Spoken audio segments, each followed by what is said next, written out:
자, 예수께서 흘리신 눈물, 이런 제목으로 은혜를 나누겠습니다.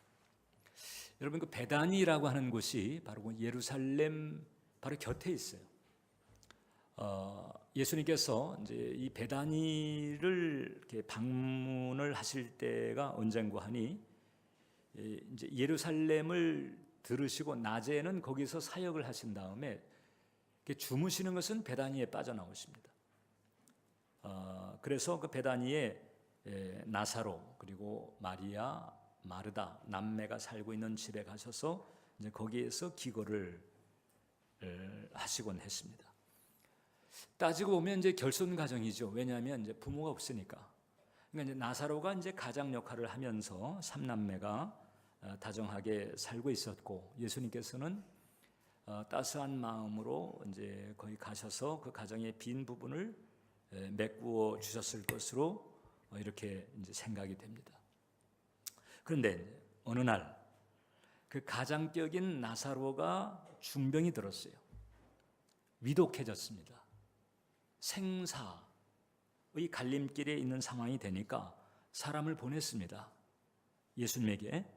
그 예수님, 공생애를 사시면서 놀라운 역사를 많이 일으키셨던 그 예수님이잖아요. 사람을 청했어요. 자, 그러니까 이제 만사 제쳐놓고 우리 가정 일이라면 예수님께서 달려오시지 않겠나 이렇게 생각을 했는데, 웬일이신지 예수님께서 이틀 동안 지체를 하시는 거예요. 심히 위독한 상태인데 이상하게 지체를 하십니다. 아마도 이 마리아 마르다 남매의 마음에 서운함이 들었을 가능성이 많죠. 웬일이실까? 우리가 그토록 지극정성으로 이렇게 섬겼는데, 이 절박한 때 다급해서 사람을 보냈는데 예수님께서 오실 것 같은데 안 오시는 거예요. 우리가 종종 그럴 때가 있습니다. 아주 절박할 때, 아주 다급할 때요. 정말 하나님께 간절하게 구하기도 하고 이러는데 응답이 오질 않아요. 상황은 계속 험악해져 가고, 아니 망가졌을 수도 있죠. 그런 상황에서 뭐 기도라도 안 하고 뭐 예배라도 안 드렸다면 모르겠는데, 정말 주님을 만나려고 애를 썼고 섬기려고 애를 썼는데도 왜 전혀 응답을 안 하셨지? 이제 이런 마음이 들 수 있잖아요. 바로 지금 마리아 마르다 자매가 바로 그런 상황이죠. 근데 예수님께서 이제 뒤늦게 나타나셨어요. 이미 죽은 다음에, 죽었어요. 모든 게 끝나버렸어요. 죽었으니까. 근데 예수님께서 나타나셔서 이 자매들의 집을 이제 방문하신 것입니다. 그때 첫 번째 예수님께서 이제 눈물을 흘리세요. 자, 나사로를 어디 묻었는가? 그래서 이제 무덤가를 안내를 받아가지고 그 무덤가에 이르셨습니다. 그리고는 오늘 우리가 읽은 것처럼 예수님께서 눈물을 흘리시는 거예요.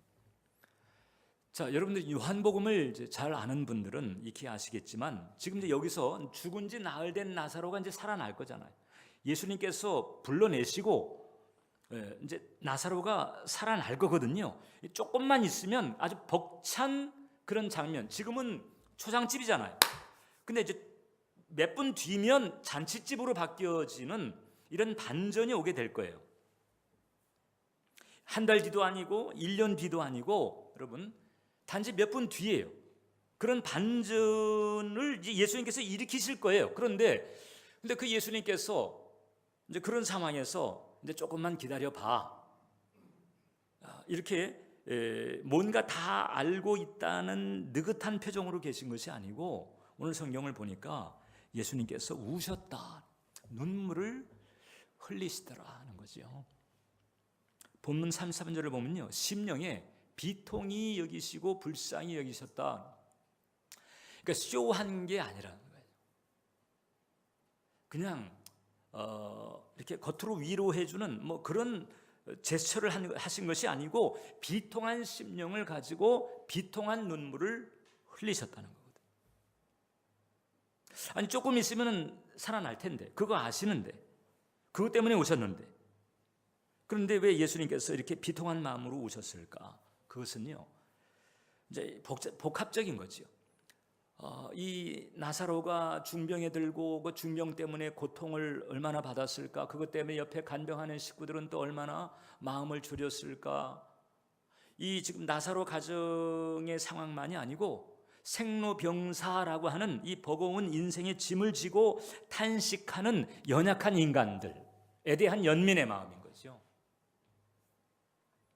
질병으로 말미암은 고통, 죽음으로 말미암은 허망함, 사별의 슬픔, 그런 그 복합적인 그런 아픔. 지금 나사로, 마리아, 마르다만이 아니고 이제까지 인류 역사에서 모든 인간들이 끊임없이 신음하고 탄식하고 고통을 겪고 있는 그런 그 아픔에 예수님께서 동참을 하신 것이다, 이렇게 볼 수가 있어요. 저는 여기서 이제 사랑이신 하나님의 본성을 보는 겁니다. 역시 하나님은 사랑이시구나. 여러분, 적지 않은 사람들이 하나님에 대해서 거리감을 가지는 분들이 많아요. 성장 과정에서 아버지에게 참 쓰라린 그 학대를 받았던 어떤 여자 성도는요, 여자분인데 이제 교회를 이제 전도를 받아서 다니게 됐어요. 그러니까 교회를 딱 나와 보니까 하나님을 아버지로 불러야 되는데, 그러니까 손사래를 치더라고요, 그 여자분. 아이고, 저는요 또 다른 아버지 필요 없어요. 아버지라면 그냥 그 사람으로 됐어요. 이렇게 하면서 하나님을 아버지로 받아들이길 꺼려하는 거예요. 그러니까 그 인간 아버지, 못된 인간 아버지로 말미암은 상처 때문에 사랑의 하나님 아버지와의 그 길이 막혀버리는 거죠. 하나님은 그렇지 않다는 것을 모르는 거예요.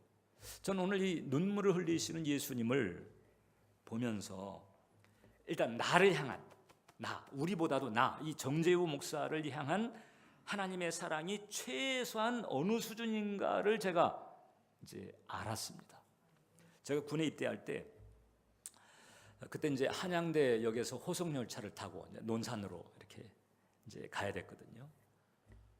그래서 이제 입영 이제 하게 될 때 어머니 보고 나오지 말라고 그랬어요. 나오시면 괜히 또 우시니까. 그래서 어머니 나오시지 마세요 그랬더니 어머니도 아예 나 안 나가겠다 이러시는 거예요. 나는 그 어머니가 안 나오실 줄 알았어요. 이 호송역에. 그 이제 친구들이 나와가지고 친구들하고 이제 이렇게 작별 인사를 하고 이렇게 하다가 그다음 열차로 올라탔죠. 타가지고 이제 그 열린 차 창문으로 다시 또 악수하면서 이렇게 쭉 한번 훑어봤는데 저 멀찍이서 어머니가 계신 거예요. 가까이도 안 오시고 멀찍이 서가지고 아마 일찍 오셨던 것 같아요. 그래가지고 내가 뭐 어떻게 하고 있는지 멀찍이 서 그냥 당신 몸을 감추고 그냥 또 친구들하고 어떻게 하고 있는지 그걸 다 보신 거지. 난 안 나오신 줄 알고 신경 안 썼다가 그래도 한번 차에 올라타가지고 이제 한번 훑어보다가 어머니를 본 거예요. 손수건이 눈에서 떠나질 않아요. 여러분, 친구들의 입장은 단순해. 우정이 있었지만 전 그때 그 친구의 사랑과 이 어머니, 이 부모의 사랑이 이 차이가 있다고 하는 것을 제가 절감을 했습니다. 여러분, 친구들의 입장은 단순해요. 군대 그 남자면 다 가는 데인데 뭐 다 가서 고생하는 데인데 고생하다가 또 저희는 그때 이제 3년이었거든요. 3년 뒤면 나올 텐데 최소한 조금 있으면 첫 휴가 때 또 나올 거 아니야. 이런 엄연한 사실에 근거하는 거지요. 그래서 그냥 웃으면서 또 격려도 하고 이렇게. 근데 이 사실이 여러분 3년 있으면 제대할 것이고 그다음에 최소한 첫 휴가 때에 또 만날 수 있다고 하는 이 사실이 어머니라고 다를 바가 없어요. 제가 죽으러 전쟁터 가는 것도 아니고 제가 무슨 감옥살이 가는 것도 아닙니다. 그럼에도 불구하고 어머니는 슬픈 거예요. 지금 당장 이 순간이 슬픈 거예요. 자식과의 이별, 자식과 떨어져야 되는 그 이별의 상황이 슬픈 거예요. 얼마 안 있으면 다시 만날 수 있어. 내가 휴가 가기 이전이라도 면회 오셨댔거든요. 그러니까 면회 가서라도 다시 만날 수 있다고 하는 사실을 알고 있지만은 그건 어디까지나 별개입니다. 지금 헤어지는 이 순간이 가슴이 아픈 거예요. 당신 슬아를 지금 떠나서 고생할 거라고 생각하니까 애달픈 거예요. 사랑인 거죠. 사랑. 저는 그래서 이 예수께서 눈물을 흘리시더라 이 대목을 보면서 그때 제가 봤던 그 어머니의 눈물하고 이게 이제 오버랩이 되면서 최소한 나를 향한 주님의 사랑은 내 어머니가 나에게 베푸셨던 그 사랑이겠구나. 최소한이죠. 최소한. 이제 그보다 더 풍성할 거예요. 할렐루야. 그런데 최소한 어떻든 엄마가 날 아끼고 사랑했던 것처럼 주님은 최소한 그러시겠구나 라고 하는 것을 제가 본 거지. 왜 당장 나사로야 나와 이렇게 하실 분인데 지금은 우는 거예요. 우는 거예요. 이렇게 하면 이제 어떤 분은 이런 그 의문 가질 수 있습니다. 아니 목사님 그러면 예수님께서 차라리 아예 그냥 울 일이 없도록 뭐 생로병사에 짐이 없게끔 이렇게 좀 뭐 하실 수 없나요, 여러분? 왜 예수님께서 그냥 그렇게 우셔야 했나요? 예수님 당신도 울 일 없게끔 안 하실 수 없나요? 문제도 없고 짐도 없고 고생도 없고 환난도 없게끔 그렇게 안 하실 수 없는, 그럴 수가 없는 게 여러분 이미 아담의 타락 이래로 이 세상이 그 죄로 말미암은 저주 아래 갇혀 있어요. 저주의 영광키 저주의 가시체가 이 땅에 돋아났다고 그랬잖아요. 아담의 타락 이래로 인간과 하나님과의 사이에 결별이 생긴 그때서부터 이 세상에는 죄로 말미암은 그 대가, 죄에 대한 대가를 치르는 일들이 이 세상에 가득합니다. 모두가 다 하나님의 길에서 벗어나 있어요. 모두가 다 하나님 말씀에서 벗어나 있어요. 하나님의 길과 하나님 말씀에서 벗어나 있다고 하는 것은 무엇인가요? 이건 하나님의 법을 어겼다는 거잖아요. 그런데 인간은요, 하나님의 법은커녕 하나님조차도 모르는 사람들이 얼마나 많아요.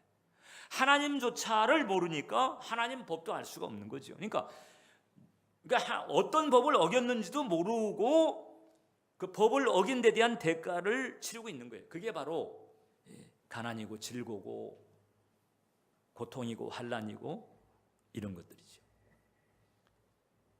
여러분 우리들은 좀 다르지 않을까요? 교회 다니는 우리들은 좀 다르지 않겠습니까? 왜 예배를 드리고 하나님 말씀을 알고 그 말씀을 따르려고 애를 쓰고 있으니까는 좀 다를 것이고, 아마 나사로나 마리아나 마르다와 비슷한 그런 라인에 있는데 그렇다면 좀 특별히 좀 봐주셔야 되는 것 아닙니까? 이럴 수 있지만 여러분 우리들이 매일 묵상하고 있잖아요. 지금 매일 묵상을 하면서 매일마다 말씀을 볼 때 여러분이 깨닫는 게 뭐지요? 전 매일마다 그 물두멍 그 말씀 묵상하면서 깨닫는 게 하나님 말씀에 이런 부분이 있구나. 이 말씀에 비춰보니까 내가 이걸 못했네, 내가 이걸 불순종했었네, 내가 이 부분이 부족하네. 하나님의 법에서, 하나님의 기준에서 이게 모자란 게 많은 거예요. 하나님의 기준을 어긴 게 많더라고요. 그러니까 지금 목회자인 저도 하나님 말씀을 묵상하면서 그 하나님의 기준에 미흡한 이런 간격들을 끊임없이 느끼고 있으니까 그 하나님의 기준에 모자란 거죠. 여러분 우리가 이제 외국에 이제 산다고 해봐요. 외국에 이민 간다고 해보세요. 외국에 이민 갔으면 그 나라의 법과 그 나라의 기준을 쫓아야 되는 거잖아요. 그런데 외국에 갔는데 그 나라의 법과 기준을 쫓지 않고 그냥 내가 여기서 한국에서 살았던 그런 방식대로 그냥 내 마음대로 내 생각대로 한다고 해보십시오. 그럼 거기 가서 이런 법 저촉이 되고 저런 법 어기게 되고 해야 될 거 못하게 되고 어떤 것을 해야 될지도 모르게 되고 그럼 해야 될 것을 안 하니까 번거롭게 되잖아요. 그 다음에 법을 잘 몰랐단 말이죠. 근데 알고 보니까 그게 법을 어기는 거예요. 그럼 법을 몰랐다고 법 어긴 거에 대해서 그냥 넘어가 주나요? 대가를 치러야 되는 거죠. 마찬가지입니다. 하나님의 세계 안에서 하나님의 기준, 하나님의 법이 있다고 하는 것인데 거기 모든 인간들이 심지어는 크리스찬이라 할지라도 교회 출석은 하지만은 하나님 말씀에 대해서 모르면, 하나님의 기준에 대해서 모르면 어떤 부분이 어떻게 모자라고 어떤 부분을 어겼는지조차도 모르면서 그 미흡한 부분, 어긴 부분에 대한 대가를 치르게 되는 거죠. 이게 바로 이 세상에 고통이 있는 이유예요.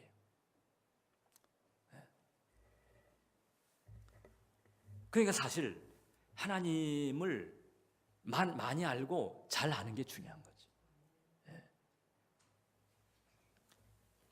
예수님은 일단 지금 현재 이 세상에 그 인간들의 실존적인 상황이 그 고통을 걸머질 수밖에 없는 그런 연약한 상태에 있다고 하는 것을 아시면서 안타까우신 거죠. 안타까우신 거죠. 그리고 특별히 사랑하고 아끼던 그 가정에 그 같은 아픔을 놓고 예수님께서 눈물을 흘리셨다는 거죠. 눈물을 흘리셨다. 사랑의 표현인 거죠. 예수님, 여러분 사랑하는 줄 믿으시길 바랍니다. 난 우리 엄마가 나를 사랑하는 최소한, 나를 향한 주님의 사랑의 최소한 바닥은 바로 엄마의 사랑이구나. 이것을 제가 깨달았어요. 자, 그러면 우리가 예수님의 눈물을 봤는데 그럼 하나님 아버지에게도 눈물이 있을까?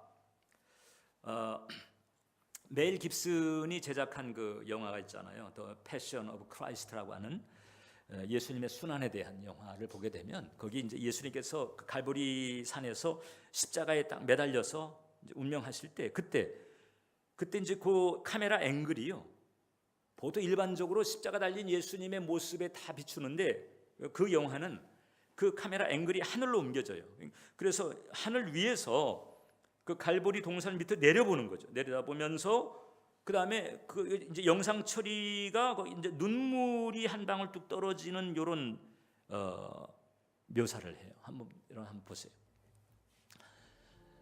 지금 이제 갈보리 동산에서 예수님께서 십자가에서 이제 고통당하실 때 운명하시니까 이제 카메라 앵글이 이제 이렇게 위에서 지금 아래로 쭉 저 밑에가 지금 이제 예수님 십자가 있는 갈보리 동산이거든요. 근데 이제 여기에서 물 같은 게 지금 이제 뚝 떨어지는 거죠. 그리고는 물방울이, 그러니까 이제 저 영화는 저것을 그 하나님의 눈물로 표현, 하나님의 아픔. 그래서 꼭 이 영화와 관련된 것은 아니지만 누군가는 그렇게 얘기를 했습니다. 하늘에서 내리는 비라고 하는 것은 연민을 담은 하나님의 눈물이다. 우리를 향해 당신이 지었던 그 인간의 고통, 아픔에 대한 연민의 눈물이다. 이런 말을 한 사람도 있어요. 여러분, 어렵고 힘든 시기를 통과할 때가 있습니다. 그래서 하나님의 사랑에 대해서 물을 때가 있어요.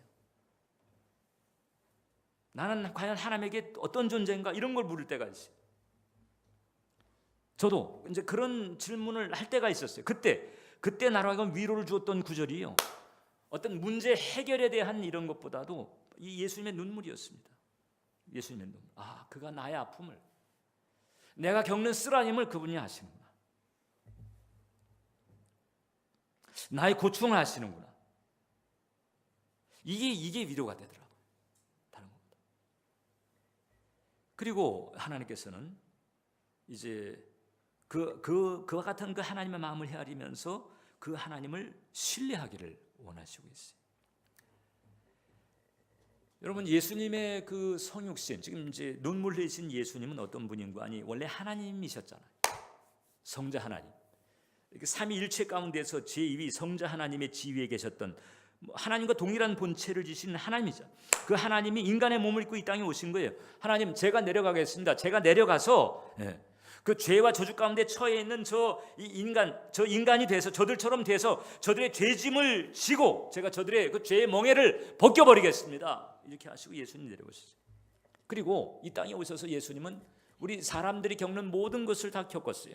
히브리서 4장 15절을 보니까 우리에게 있는 대제사장 예수님을 말하죠. 우리의 연약함을 동정하지 못하실 리가 아니요 모든 일에 우리와 똑같이 시험을 받으시니라. 모든 일에 우리와 똑같이 시험을 받았다. 우리가 겪는 쓰라림, 아픔, 고통, 모든 애환들 다 예수님 겪으신 거예요. 모든 일에 똑같이 시험을 받으시니로되 죄는 없으시니라. 성육신은 신의 차원에서 본다면 엄청난 수치입니다, 여러분. 자, 어느 날 이제 여러분들이 인간으로서, 지금 여러분들이 지금 자기 의식을 가지고 있잖아요. 인간으로서 자기 의식을 그대로 가지고 있는 채, 그대로 지닌 채 갑자기 몸이 쓰레기통의 벌레처럼 변했다고 생각해보세요. 인간으로서 의식은 가지고 있어요. 근데 몸이 벌레처럼 돼버렸어. 그래가지고 그만 뭐 쥐의 공격도 받고 수채꾼에게도 빠지고 그러니까 냄새나고 음침하고 축축한 뭐 이런 오물을 뒤집어 써야 되고, 인간의 의식은 가지고 있는데 몸이 벌레처럼 변화돼 가지고 그 모든 것을 겪어야 된다고 생각해 보세요. 여러분들 그 의식이 그 상황을 견뎌내는데 얼마나 힘들까? 예수님 하나님이신데 인간의 몸을 입으시고 이 땅에 오셔가지고 우리가 겪는 것 함께 겪으시고 함께 느끼시고 함께 아프셨고 다 겪으신 거예요. 이사야서 53장 4절 보니까 그는 실로 우리의 질고를 지고 우리의 슬픔을 당하였거늘. 우리의 질고를 지고 우리의 슬픔을 당했다. 그리고는 우리가 아까 영상을 봤던 것처럼 십자가를 통해서 죄사함 받을 수 있는 길을 열어놓으시고 구원의 길을 열어놓으시고 영생으로 가는 길을 열어놓으시고 죄사함 받을 수 있는 길을 열어주신 줄 믿습니다. 그래서 이제 우리가 그 길로 가요. 그 길로 가면 우리의 삶이 이게 변화가 되는 거죠. 이 세상에 아담의 타락 이래 이 저주와 질고가 가득한 이유가 뭐라고 그랬습니까? 하나님의 법을 떠난 까닭이고 하나님의 기준을 어긴 까닭이란 말이에요. 이제 다시 우리가 하나님을 알고 이제 다시 우리가 그 하나님과의 관계 회복의 길을 걸어가게 되면 그 다음에 우리의 삶이 달라질 수밖에 없는 거예요. 그런 과정에서 우리가 해야 될 일이 하나 있는데 그것이 바로 뭔가 하니 신뢰하는 것이다. 하나님을 신뢰하는 것이다. 하나님을 인격적으로 신뢰하는 거죠. 우리는요 너무 많이 원망하는 쪽으로 길들여져 있어요. 근데 주님은 우리에게 말씀합니다. 좀 나를 믿어라. 나를 믿어라. 나를 신뢰하라. 그런 말씀하고 있어요.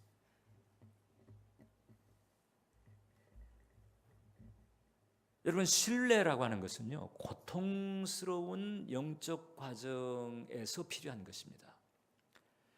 여러분 성경을 보면요 우리의 이 기라성 같은 믿음의 선배들을 보게 되면 우리 그 믿음의 선배들이 하나님을 신뢰했던 상황이 다 어떤 상황인가 하니 한결같이 힘들고 짐스러운 상황이었어요. 아브라함 보세요. 독자 이삭을 죽여야 되는, 하나님이 말리지 않았으면 죽었죠. 그 독자 이삭을 번제물로 바쳐야 되는 그 상황에 결단을 내리고 가잖아요. 말할 수 없는 고뇌지요. 차라리 자기를 죽이라고 죽일 것이지. 이런 말할 수 없는 고뇌가 있었지만은 그런 과정에서 하나님을 신뢰합니다. 다윗 보세요. 사울로부터 목숨의 위협을 받고 시퍼런 창끝 이것으로부터 고통을 받는 그 상황, 그 절망적인 상황, 그 위험한 상황에서도 다윗은 하나님을 신뢰하는 거죠.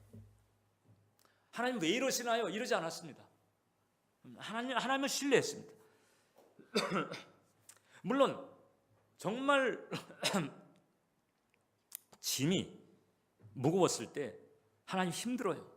언제까지 이것을 걸머져야 되죠? 이런 탄식을 한 적이 있었지만은 그 탄식이 오래가지 않았습니다. 곧바로 하나님을 바라보면서 하나님을 찬양하고 하나님의 주권을 감사하고 하나님께서 모든 것이 합력하여 선이 되게 하실 것을 감사하고, 그래서 이 다윗이 지은 시편을 보게 되면요 그 전반부는 힘들다라고 하는 표현이 많이 있지만은 어느 시점에 아직 문제가 현실적으로 해결되지 않았음에도 불구하고 그 다윗의 시편의 분위기 갑자기 바뀌어요. 하나님을 찬양하고 하나님을 경배하고 이런 분위기, 하나님에 대한 신뢰인 거죠. 날 사랑하시는 하나님께서 나를 붙드실 것이다. 하나님을 향한 신뢰. 욥도 마찬가지입니다. 욥이 그 극심한 그 고통을 치를 때 그때 사람들로부터 비판받고 조롱받았습니다. 친구들도 손가락질했습니다. 그러니까 친구 아닌 사람들은 뭐라고 그랬겠어요? 저 사람 아마 우리가 모르는 죄가 있을 거야. 하나님은 아시기 때문에 저렇게 사필 규정인 거지. 아마 이렇게 대부분들 봤을 거예요. 근데 그런 그 비극과 조롱 가운데서도 욥은 하나님을 신뢰했습니다. 저가 나를 죽일지라도 나는 그를 신뢰하리니. 그래서 여러분 신뢰라고 하는 것은요 이게 뭐 잘 풀어질 때가 아니고 음침한 골짜기에서 빛이 나는 거예요. 하나님을 향한 신뢰라고 하는 것은 많은 눈물과 함께 가는 것이고요 음침한 골짜기에서 발휘되는 것이다 라고 하는 거죠. 달라스 윌라드라고 하는 유명한 신학자가 그런 얘기했습니다. 하늘이 치유할 수 없는 땅의 슬픔은 없다. 할렐루야.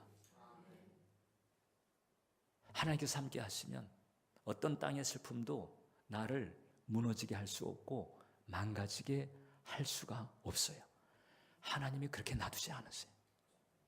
그 하나님을 인격적으로 신뢰하게 되시기를 주님의 이름으로 축원합니다. 그래서 세 번째, 이렇게 우리가 하나님을 인격적으로 신뢰하게 되면 하나님은 우리의 눈에서 눈물을 씻어주신다. 요한복음 11장 40절을 보면요, 이제 예수님께서 그 마리아 그 자매에게 이렇게 말씀하세요. 예수께서 이르시되 내 말이 내가 믿으면 하나님의 영광을 보리라 하지 아니하였느냐. 내가 믿으면 예수님께서 말씀하시는 믿어달라는 거예요. 믿어달라. 이것은 인격적인 신뢰를 말합니다. 예를 들어서 우리가 이제 믿어도 하나님을 향한 인격적인 신뢰의 차원이 있을 수 있고요, 그보다 못한 레벨도 있을 수가 있습니다. 예를 들어서 돈 문제 해결하는 거, 혹은 또 뭐 병 고침 받는 거, 어떤 일시적인 체험을 하는 거, 뭐 이런 기적이 일어날 줄 믿습니다. 뭐 이런 레벨의 믿음이 있을 수 있거든요. 그런데 지금 예수님께서 말씀하시는 것은요, 어떤 체험이나 문제 해결 수준에만 있는 것이 아니고 그냥 환경을 넘어서서 그냥 나를 인격적으로 신뢰하는 것, 그걸 말씀하죠. 내가 믿으면 그럼 네가 하나님의 영광을 보리라. 그래서 하나님을 우리가 인격적으로 신뢰하고 나아가면요, 하나님께 집중하면 하나님께서는 영광 될 일을 여러분들에게 베풀어 주실 줄 믿으시길 바랍니다. 하나님을 향한 필사적인 집중력이 있어야 된다는 거예요. 필사적인 집중력. 여러분, 지금 그 등촌동에 가면 실로암 안과 병원이라고 있어요. 그 김선태 목사님이 원장인데 저분이 시각 장애인이죠. 그러니까 6.25 터지고 열흘 만에 부모가 다 그 북한군 폭격으로 사망했어요. 20일 뒤에 그 전쟁터에서 수류탄이 터지면서 두 눈을 잃어버렸어요. 저분이 원래 시각 장애자가 아니고 수류탄 터지면서 두 눈을 잃어버렸어요. 자, 그러니까 이제 어렸을 때서부터 이제 이 친척 집에서 이제 자라게 됐는데 그 친척이 아이가 귀찮은 거예요. 그래가지고 어느 땐가는 양잿물을 먹여가지고 죽이려고. 뭐 그때는 그렇게 죽어 나가도 뭐 그냥 아파서 죽었어 그러면 그냥 끝나는 시절 아니었어요. 근데 이걸 이제 알게 됐죠. 아, 내가 여기서 더 이상 살 수가 없구나. 그래가지고 이분이 이제 그 친척 집에 가출을 합니다. 그리고 눈먼 상태로 거지 생활을 하는 거예요. 참 얼마나 힘들었겠어요. 눈먼 상태로. 근데 이제 이분이 예수님을 만나게 됐어요. 예수님 만나게 되고 선교사님을 만나게 되고 선교사의 도움으로 공부를 하게 되고 대학을 나오게 되고 신학을 공부하고 목사가 돼가지고 이제는 이제 이 병원을 차려가지고 그래서 의사들과 함께 돈 없는 사람들 무료로 개안해주고 그 다음에 진료해주고 이제 이런 일들을 하죠. 그래서 얼마 전에는 뭐 조금 몇 년 됐습니다만은 그 우리나라에서 뭐 김한란 씨라든지 혹은 장준하 씨라든지 장기려 씨가 받았던 그 한국의 수바이처라고 불리는 분 아니에요. 그 장기려 씨는 그 막사이 사이상이라고 필리핀 그 예전에 그 유명한 수상이 있습니다. 그 필리핀 주는 그 상을 수상한 사람이. 그러니까 조선일보에서 이제 인터뷰를 들어갔어요. 제 기억에는 그 최보식 기자로 내가 이제 기억하는데 제 기억이 그렇습니다. 아무튼 그 이제 기자가 쭉 이제 인터뷰를 쭉 하고 난 다음에 이제 이런 얘기를 한 거죠. 나는 47년 동안 온갖 신에게 뭐 다 빌어봤지만 아무 소리도 듣지 못했다. 이렇게 얘기하니까 이 김선태 목사님이 그런 얘기했습니다. 절박하게 기도하면 하나님은 응답하십니다. 자기는 절박하게 기도했다는 거예요. 절박하게 기도했다는 거예요. 그랬더니 하나님께서 영광을 풀어주시더라는 거예요. 여러분, 그래서 우리가 하나님을 인격적으로 신뢰하면서 하나님께 집중하면 첫 번째, 하나님은 우리 눈에서 우리 흐르는 눈물을 주목하시고 우리를 하감해 주세요. 성경의 대표적인 인물이 바로 히스기야 왕입니다. 히스기야가요, 그 아수르 군대가 쳐들어올 때가 있어요. 막강한 아수르 군대가 쳐들어왔다가 하나님 역사로 다 물러갔어요. 철수했어요. 죽을 뻔했는데 살아났어요. 야, 이제 살았네 이렇게 하고 있는데 어느 날 이사야가, 하나님의 종인 이사야가 찾아와가지고 뭐라 그러는 거 아니? 하나님 말씀인데 당신 죽을 준비하랍니다. 그 히스기야가 대적으로부터 건짐을 받았다고 생각했는데 이제 그 하나님이 자기 보고 죽을 준비하라고 그러는 거죠. 이게 뭐 사탄이 죽이려고 하는 것도 아니고 하나님이 죽을 준비하라고 그러니까 충격이 됐습니다. 정신을 차리고는 이 히스기야가 하나님에게 집중합니다. 그 김선태 목사님처럼 아주 절박한 마음을 가지고 이제 하나님 앞에 집중하는 거예요. 이사야서 38장을 보니까 히스기야가 얼굴을 벽으로 향하고 여호와께 기도하여, 얼굴을 벽으로 향하고 면벽 기도했다는 거잖아요. 뭐 저 불교나 이런 데 보게 되면 면벽 수행하는 얘기가 뭐 나오긴 하는데 히스기야는 자기 수행이 아닙니다. 전능하신 하나님께 전적으로 의지하는 아주 절박한 상태에서 하나님께 집중한 거죠. 면벽하며 기도했다. 다른 모든 거 다 제껴놨다는 거예요.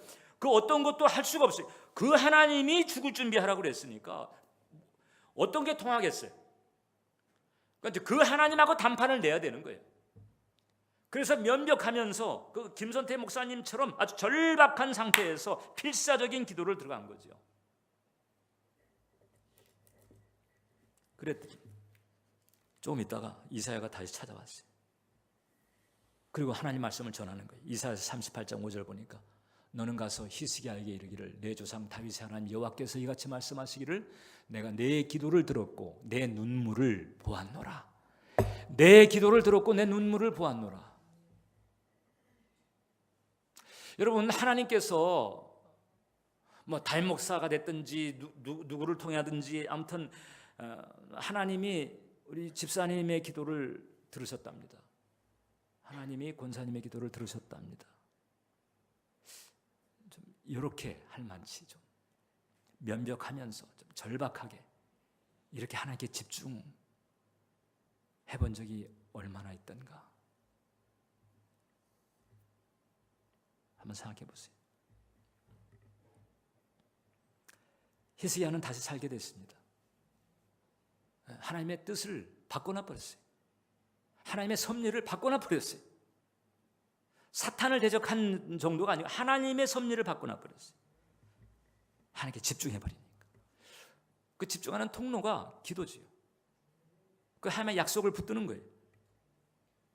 여러분, 그 영국이 산업혁명의 효시잖아요. 그때 그 산업혁명 가운데에서 주종목이 그 방직 공장이었습니다. 직물을 짜는 직물 공장들이 많았다. 그런데 그 시절에 영국 직물 공장에 이런 매뉴얼이 있었다고 그래요. 이 일을 하다가 실이 엉키면 무조건 공장장에게 보고하라. 너희가 풀려고 하지 말고. 왜냐하면 그 공장의 공원들이 자기가 그 얽힌 실타래 풀려고 막 하다가 더 상황을 망쳐 버린 일들이 많은 거예요. 그러니까 더 일이 지장이 있어. 그 가동이 딱 끝쳐야 되고 이러다 보니까는 아예 공장에서 실이 엉키면 무조건 공장장에게 보고, 너희가 하려고 하지 말고 노련한 공장장에게 보고하라. 그러면 그게 제일 빠르다는 걸 안 거죠. 인생의 실타리가 얽히면 무조건 하나님에게 보고해야 되는 거예요. 면벽하듯이 기도해야 되는 거죠. 그런 얘기가 있습니다. 최선은, 광야 인생길에 문제가 생겼을 때 최선은 뭐냐? 부르짖는 것이고, 차선은 가만히 있는 것이고, 최악은 원망하는 것이다. 여러분, 아까 제가 말씀드렸잖아요. 왜 이 세상에 이렇게 생로병사 자체가 짐이 됐을까? 그건 하나님의 법을 어긴 그 부분들이 누적이 되어 있는 거예요. 근데 이제 우리는 하나님을 알게 됐잖아요. 그럼 이제 우리가 하나님에게 다가가서 하나님의 마음을 헤아리고 그 하나님의 법을 알고 하나님의 기준을 알아서 이렇게 하면 안 되는 거였구나. 이것은 내가 한참 모자랐었네. 이걸 맺고 하나님 말씀 하나하나를 깨달으면서 그 하나님의 법대로 가는 그런 변화가 있어야 되는 거죠. 그러면 상황이 나아지는 거예요, 여러분. 할렐루야. 여러분, 우리의 난센스는 뭔지 아세요? 우리의 난센스는 지금 이 성경에 담겨, 여기 이제 하나님의 법이 담겨 있고 하나님의 기준이 담겨 있는 거잖아요. 그런데 실제로 우리는 이 하나님의 법과 하나님의 기준에 미치지 못하면서 우리가 바라는 것은 하나님의 말씀에 100% 순종했을 때 얻을 수 있는 복을 구해.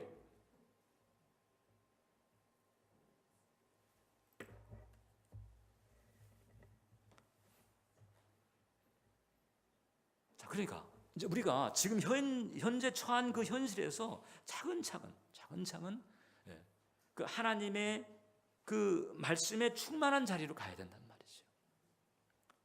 그리고 인생의 실타리는 보고를 하고 이렇게 가게 되면 안전한 그분 날개 아래 들어가게 되고 내가 믿으면 영광을 보리라, 이런 은혜가 주어질 줄 믿습니다. 1892년에 그 무디가 영국에서 큰 이제 부흥을 일으키고 이제 미국으로 돌아가는 길이었어요. 배를 타고 이제 돌아가는 길인데 그 영국의 그 사우스햄턴이라고 하는 항구에서 이제 배가 출발했어요. 사흘쯤 지났는데 그냥 대서양에 그냥 막 풍랑이 일기 시작한 거죠. 이 요한 웨슬레도 이제 이거 겪으면서 벌벌 떨었다는 거 있잖아요. 그 풍랑을 맞아가지고 모든 선원과 승객들이 이제 위험에 처한 거죠. 배 안에 물이 차기 시작하고 도대체 이 배가 지금 파손되는 건가 아니면 구조선은 오는 건가 이렇게 해가지고 종잡을 수 없는 상황에서 다 벌벌 떨면서 두려워하고 있을 때 그때 무디 목사님이 우리 이러지 말고 우리 집회를 가집시다. 선창에 모였어요. 흔들리는 배에 다들 여기저기 붙잡고 무디 목사님도 한 손은 기둥을 붙잡고 그 집회를 인도하는 거죠. 하나님을 바라보는 거예요. 지금 실타래가 지금 얽힌 상황이잖아요. 일단 하나님 바라보는 거죠.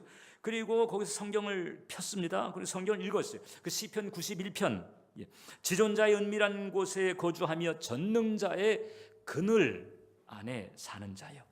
지존자의 은밀한 곳, 전능자의 그늘, 이 시편 91편 이 말씀을 붙들고 하나님 앞에 우리로 전능자의 그늘 아래 들어가게 해주세요. 지존자의 은밀한 곳에 우리를 품어주세요. 말씀을 전하고 기도했습니다. 그렇게 하니까 희한하게 그 집회 끝나고 마음속에 이게 평안이 오더라는 거죠. 뭔가 이게 주의 뜻이 이루어질 것 같다는 평안이 와가지고 그 정황 중에도 아무튼 잠을 잘 수가 있었는데 알고 보니까 그새 이제 구조선이 도착해가지고 그 배를 이제 항구로 예인해 가서 살 수가 있었다고 하는 거죠. 여러분 인생이 배에 풍랑이 치고 파도가 칠 때, 폭풍우가 다가왔을 때 어디 하고 계세요? 필사적으로 하나님 붙들어야 되는 것이에요. 면벽하면서 저는 지금 장막 기도하면서 면벽 기도해요. 이 벽 보고 이 앞에서 벽 보고